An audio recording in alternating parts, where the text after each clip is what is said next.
यह कथा उस समय की है जब एक अंधी रानी एक समृद्ध राज्य पर शासन करती थी।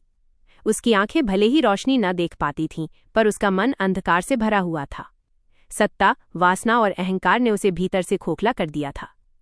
महल में हर समय सन्नाटा, भय और षड्यंत्र का वातावरण रहता था। उसी राज्य से दूर घने जंगल और श्मशान के बीच एक भयावह स्त्री रहती थी, लोना चमारी। उसका शरीर राख से सना रहता, बाल बिखरे रहते और आंखों में अजीब सी लाल चमक होती थी। कहा जाता था कि वो आधी रात को चिताओं के बीच बैठकर साधना करती थी। मृत आत्माएं उसकी आज्ञा का पालन करती थीं। लोग उसका नाम लेने से भी डरते थे।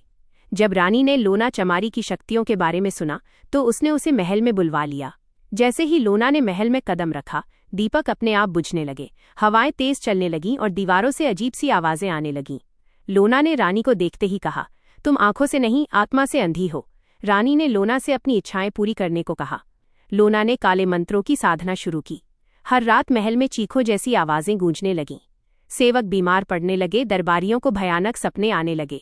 रानी इन सबको शक्ति का संकेत मानकर और अधिक लोना पर निर्भर हो गई। एक रात लोना ने श्मशान में अंतिम साधना की। आसमान काला हो गया, आत्माओं की परछाइयां महल की दीवारों पर नाचने लगीं। लोना ने रानी को चेतावनी दी, वासना और अहंकार छोड़ दो, वरना आत्माएं तुम्हें नहीं छोड़ेंगी। पर रानी ने चेतावनी को ठुकरा दिया। उसी रात महल में आग लग गई, सिंहासन टूट गया और रानी अपनी ही चीखों में डूब गई। सुबह महल खंडहर बन चुका था। लोना चमारी उस दिन के बाद कभी नहीं दिखी।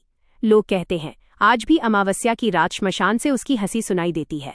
सीख: जो शक्ति को भोग समझता है वह अंततः अंधकार में ही विलीन हो जाता है।